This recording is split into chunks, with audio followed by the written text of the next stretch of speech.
La comunidad cristiana más antigua vive en aquel territorio donde nuestro testimoniador llegó.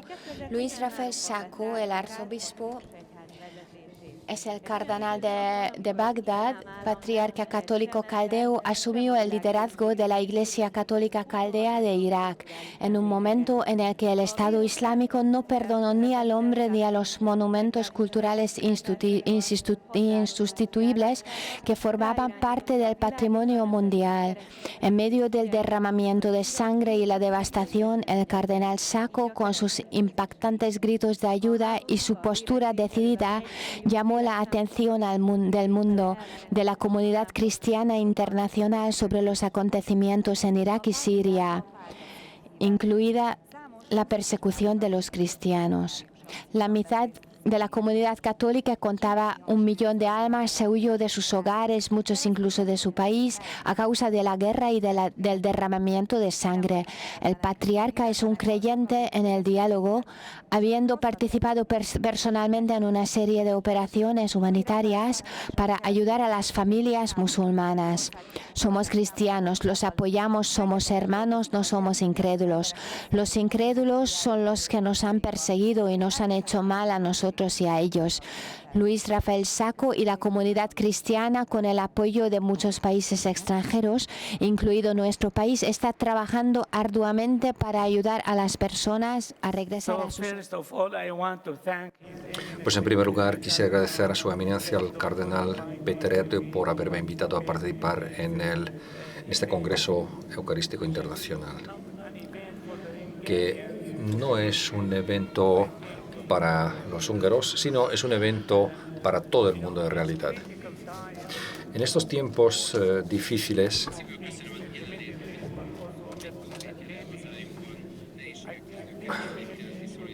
en esos momentos, cuando Hungría expresa su solidaridad con los cristianos que viven en varios países, y este evento nos llama a la hermandad, a la paz. Los cristianos debemos crear la paz. Tal como el cardenal nos acaba de comentar, Jesús, después de resucitarse, se dirige a sus discípulos diciendo: la paz esté con vosotros. Nosotros también a lo largo de la misa solemos decir: la paz esté con vosotros. Primero al principio, después al inicio de las lecturas, la paz esté con vosotros. Estas son las palabras de Dios. Pero justo antes de la comunión, cuando se parte la Santa Hostia y se levanta, se muestra, se dice que la paz esté con vosotros. Eso también evoca la paz. Es muy importante que la paz esté con nosotros. Sin la paz no existe ninguna vida, no existe libertad, no se carece de estabilidad. Porque nosotros en el Oriente Próximo, en Siria, Líbano, Yemen, desafortunadamente carecemos de esa paz. Esa paz no está presente en estos países. Quisiera expresar mi agradecimiento especial al gobierno húngaro por habernos apoyado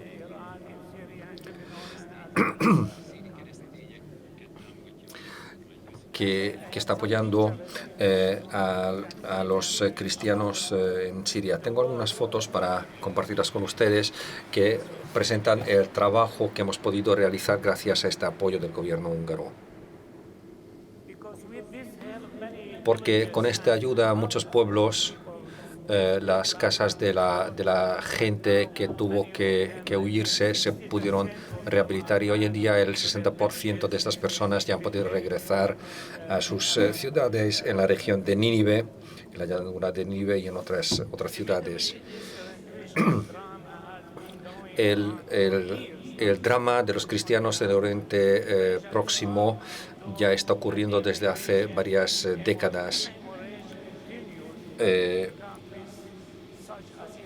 La emigración sigue existiendo en países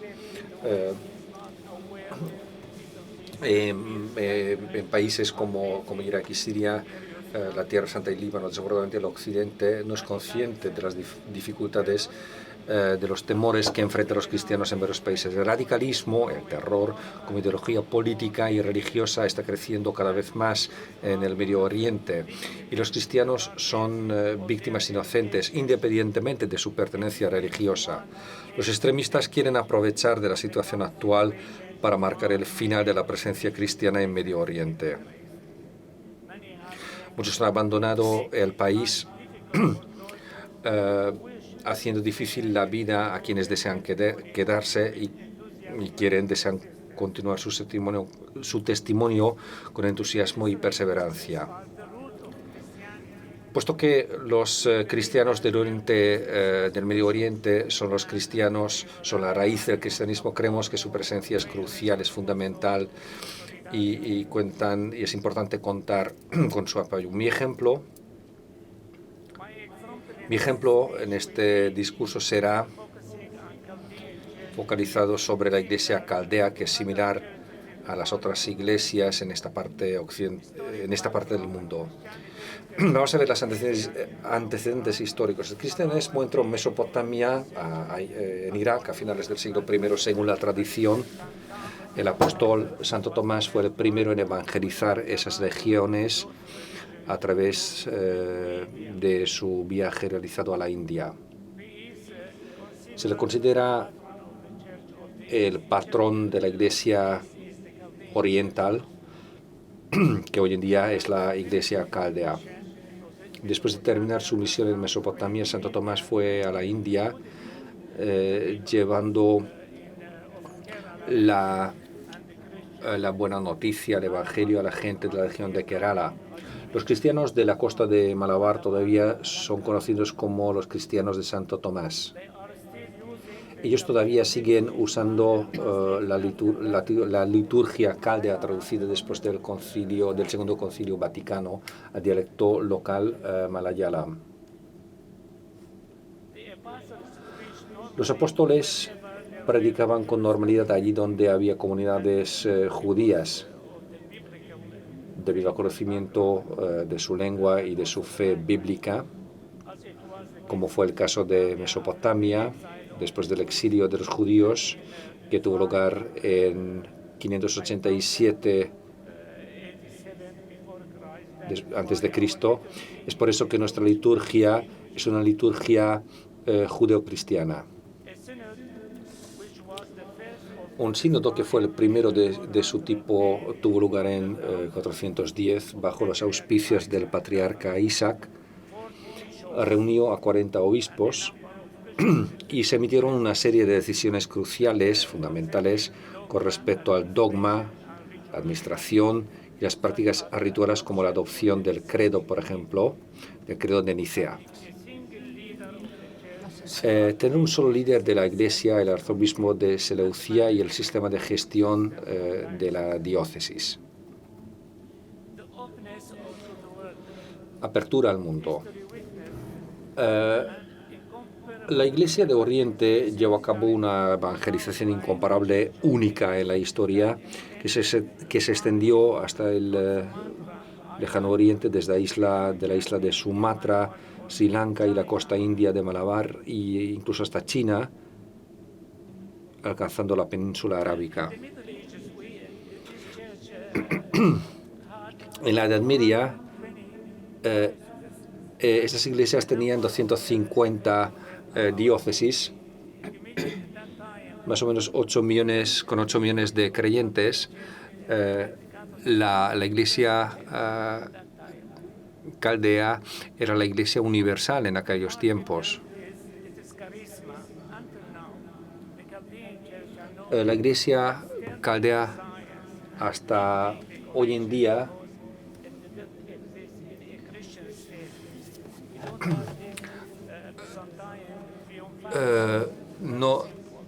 carecemos de esa especie de... La Iglesia caldea no tiene diseños externos ni decoraciones especiales de los edificios porque la religión nunca existía en un estado cristiano. Sin embargo, su belleza viene por dentro de su liturgia, de su espiritualidad, de sus mártires que sacrificaron sus vidas por la fe y aún están viviendo en la memoria de las personas. El martirio es una carisma, un encanto de la Iglesia caldea porque desde su fundación ha pasado por la persecución de los persas, de los árabes, de los mongoles, de los otomanos y hoy por hoy por los extremistas musulmanes como Al-Qaeda e ISIS. Una noche, yo recuerdo, en 2014, 120.000 personas abandonaron a sus casas sin nada, solamente con la ropa que llevaba. Y realmente nos sorprendió que nadie abandonó su fe, nadie decidió quedarse en casa. Todos dejaron atrás, abandonaron sus casas, fueron a otras ciudades para vivir.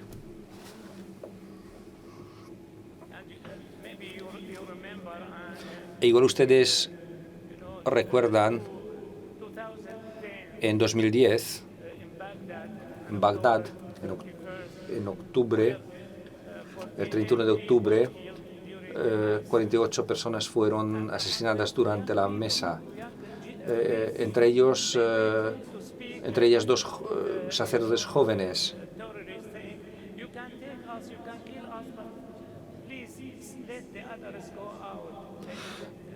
O sea,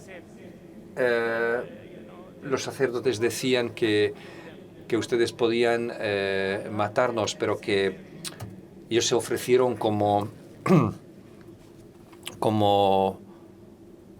su sacrificio, diciendo que a ver, pues mátenos a nosotros, pero que dejen ir a los demás, y bueno, pues no lo han aceptado. Nosotros somos una iglesia católica, pero somos un poco diferente. Considerando que la Iglesia de Oriente se encontraba fuera de las fronteras del Imperio Romano, estaba aislada debido a su situación geográfica y política, pues la Iglesia de Oriente no participó en los concilios ecuménicos. Además, tampoco es correcto llamarla como una iglesia nestoriana, simplemente porque Nestorio fue un patriarca de Constantinopla y en nuestro caso se trata de otra cosa diferente.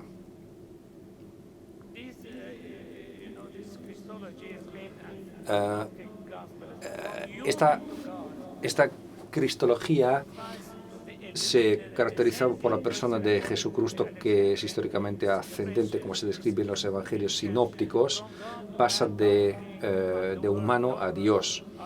Esto está en contraste con la persona descendente, según la descripción alejandrina, de Dios a hombre, contando con la palabra logos, como se indica al principio del evangelio de Juan. Esto me da mucha esperanza porque esta persona yo también puedo convertirme en hijo de Dios como Jesús. Pero si Él viene desde los cielos, desciende desde los cielos, es muy difícil seguir sus pasos. Yo soy un ser humano, Él es el Hijo de Dios que desciende a la tierra.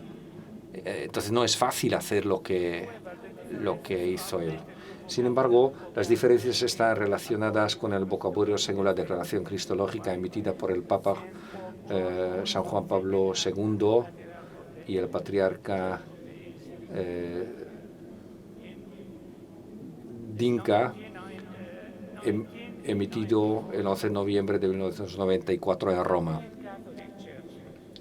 La Iglesia Católica Caldea. Cuando los cruzados ocuparon la Tierra Santa, los misioneros occidentales llegaron a Oriente.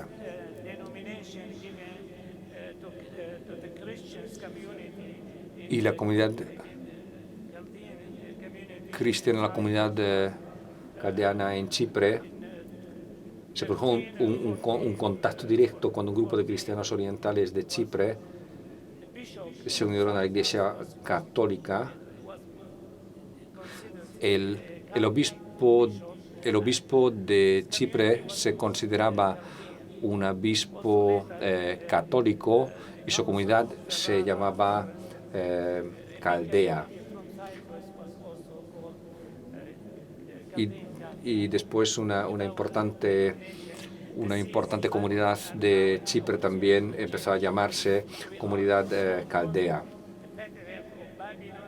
Ahora ya no dependemos del patriarca del Babilón, nos llamamos o somos los patriarcas o el patriarca de Caldea. Hoy en día la Iglesia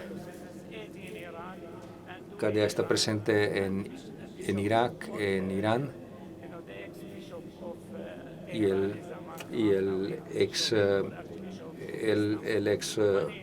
la Iglesia Caldea tiene 18 diócesis, 8 en Irak, 2 en Irán, 1 en Siria, Líbano, Egipto, Turquía, 2 en América, 1 en Canadá y 1 en Australia.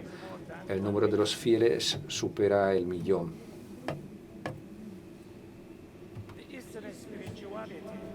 La espiritualidad oriental. La espiritualidad oriental es un proyecto para conocer en profundidad a la persona de Cristo y llegar a la unión con Él.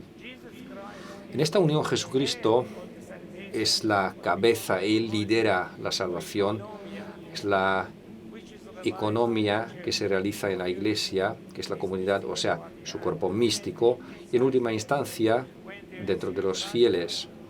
Esta unificación gradual tiene una evolución durante los tiempos del año litúrgico, a medida que nosotros pasemos por las diferentes etapas de la historia de la salvación y veamos su verdadero sentido teológico y moral para ser coronado finalmente por la santificación de la Iglesia. Prácticamente esta dimensión escatológica también.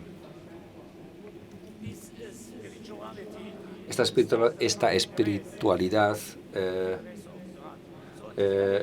tiene su inicio con la gracia del Dios. Esto es algo muy positivo, no tiene algo negativo. Es importante hablar sobre la multiplicación, el efecto de multiplicación. Si hablamos sobre la cruz, nuestra cruz es vacía, está vacía. Y esto nos da mucha esperanza durante nuestra persecución.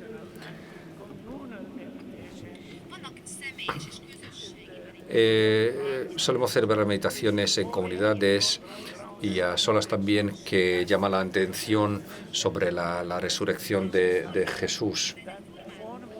Se trata de un programa de formación que prácticamente se basa en reflexiones que ayudan en formar las comunidades. La liturgia oriental coloca la luz irradiante en medio de la Iglesia para iluminar la mesa de la Eucaristía y la Santa Escritura, es decir, para iluminar a Jesucristo, que lo respetemos y sigamos su ejemplo. O sea que tratamos de compartir la luz de Cristo siguiendo su ejemplo. Un creyente cristiano sin experiencia místico-espiritual está incompleto, ya que todo cristianismo debe tener alguna experiencia mística.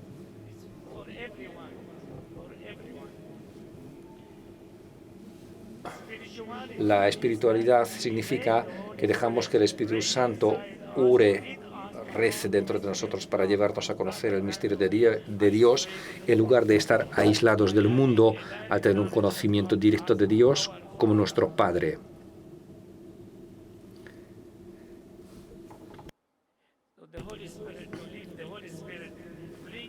El Espíritu Santo debe ayudarnos a unir nuestra vida con Cristo, y tenemos que ser testigos de eso. A veces los musulmanes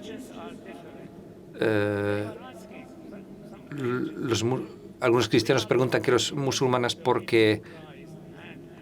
nosotros cristianos porque somos diferentes, porque nosotros seguimos los pasos de Cristo, nosotros debemos seguir el ejemplo de Cristo, nosotros tenemos que ser testimoniantes de algo diferente que ellos. De acuerdo con la tradición oriental, existen dos condiciones de la vida espiritual. Un compromiso de seguir el ejemplo de Jesús perteneciente a las circunstancias individuales. Esto probablemente es el objetivo principal de este Congreso Eucarístico. Esto se basa en una relación de amor radical divina, similar al pacto de una pareja casada. Recibimos la Eucaristía, el cuerpo de Cristo, hasta que se transforme en nosotros. Es decir, ese cuerpo forma parte de mi cuerpo, por lo tanto yo también necesito convertirme en cuerpo de Cristo.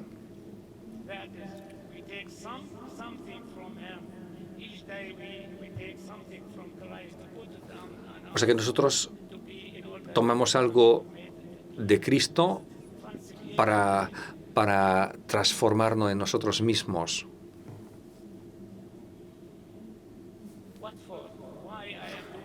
¿Por qué? ¿Por qué lo estoy haciendo? Porque amo a ese hijo. Me he convertido en un hijo. Quien se une al que no muere, tampoco está muerto. Quien se complace en la vida y se vuelve vivo. Esto es algo eterno. Esa vida es eterna. Yo saco algo para integrarlo en mí mismo.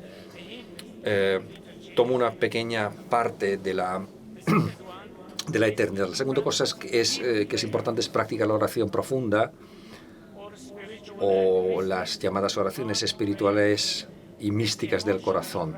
Esta práctica emocional permite a los fieles unirse con Dios a través de la postración y la acción de gracias, proporcionándonos poder, luz y paz durante la lucha diaria. Estas oraciones no están estructuradas, la liturgia tampoco está estructurada. Esto es algo que proviene del corazón y nuestro problema en Oriente Medio es que hablamos siempre desde nuestro corazón, pensamos con nuestro corazón y no con nuestra mente. Somos muy sentimentales, tenemos muchas emociones porque queremos, amamos, incluso en nuestras familias estamos viviendo muy juntos. No somos capaces de vivir sin la familia. Esto sería muy duro para nosotros. Aquí, en la parte occidental del país, hay mucho individualismo y también mucho consumo. Somos agnósticos, no sabemos por qué. Y esto es horrible, en mi opinión.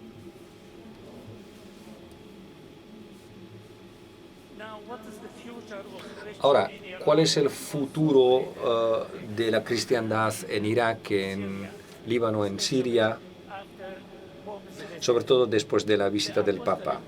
La visita apostólica del Papa Francisco a Irak entre los días 5 y 8 de marzo de 2021 y de los cristianos iraquíes en particular es histórica y su importancia radica en apoyar a una iglesia perseguida que sigue sufriendo y vive en un clima de desconfianza y de sospecha que impiden a los cristianos poder ver un futuro en su país. La visita del Papa Francisco fortalece la fe de los cristianos y renueva su esperanza, además de llenarlos de entusiasmo para reconstruir la confianza y cooperar con sus ciudadanos sobre la base de la fraternidad nacional y espiritual.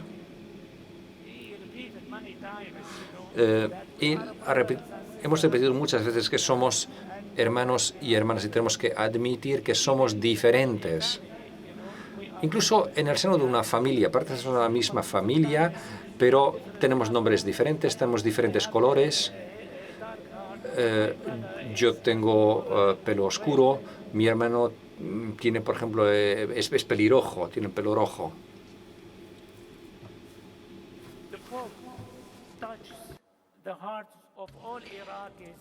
Los mensajes del Papa llegan al corazón de todos los iraquíes.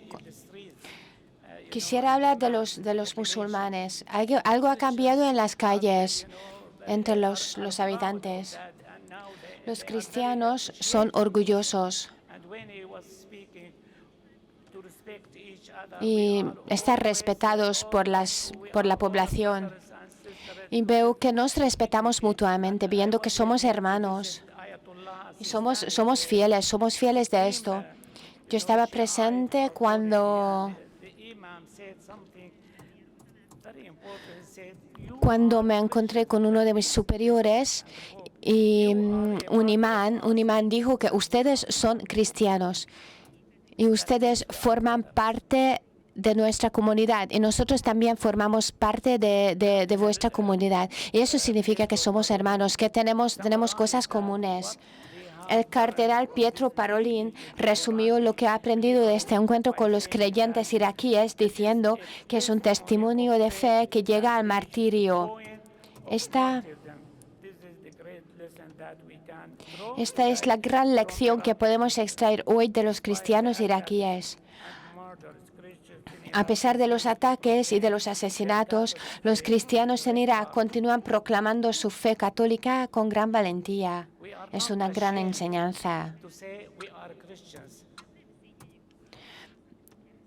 No tenemos miedo de proclamar que éramos cristianos. En el mundo occidental, las personas no tienen valentía para proclamar que somos cristianos. Somos agnósticos realmente.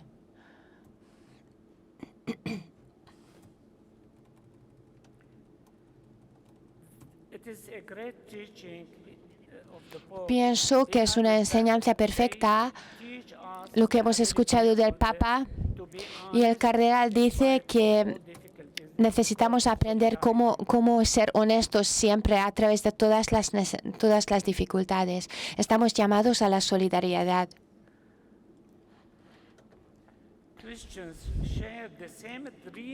Los cristianos tienen un sueño en común con los iraquíes. No estoy pensando en los políticos, porque los políticos necesitan poder y dinero y aparece la corrupción. Pero los cristianos y los iraquíes tienen un sueño común de vivir en estabilidad, en paz. El gobierno iraquí pedimos siempre del gobierno iraquí que hagan una diferencia entre el Estado y la comunidad.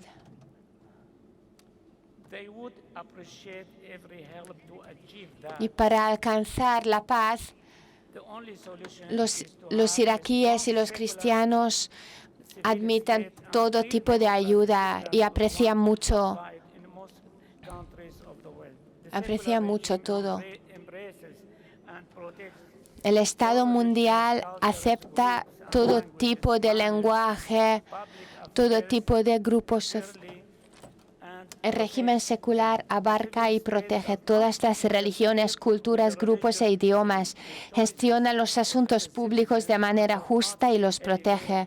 El Estado civil no interfiere en las elecciones religiosas de sus ciudadanos y no eleva su política a una doctrina ideológica para obtener poder y dominación. Es un requisito para separar la religión de la política. La comunidad internacional debe ayudar a los iraquíes para implementar este proyecto vital. Antes nunca hemos preguntado si tú eres musulmán, tú eres cristiano. Todos decían que era de Irak. Pues pienso que tenemos que separar la religión de la política. Y la comunidad internacional debe ayudar a los iraquíes para implementar este proyecto vital. Para frenar la inmigración de los cristianos es necesario mejorar la situación de las ciudades y los pueblos, reconstruyendo casas, carreteras. Es una cosa que el gobierno húngaro ayudó en Irak. En Nínive tenemos una institución que fue apoyado y construido especialmente por el gobierno húngaro. Quisiera terminar con mis palabras. En el Congreso Eucarístico Internacional de Budapest debería ser una oportunidad para que cada ser cristiano profundice su incorporación a Cristo y luego fortalezca la comunión a la unidad entre sí a través de su membresía a la Iglesia. Cada celebración eucarística es una celebración de la Última Cena, lo que significa que conlleva el significado de compartir y de estar juntos. Completemos nuestro viaje espiritual hacia nuestro Señor y Salvador Jesucristo, que no nos dejará en las tinieblas, sino que brillará con la luz de su resurrección entre nosotros. Pues supongo que en este Congreso Eucarístico todos tienen el deseo de formar la solidaridad y de la paz, de ser un instrumento de estos para hacer callar la voz de las armas. Nuestra fe está basada en la Eucaristía y es muy importante. Gracias por su atención.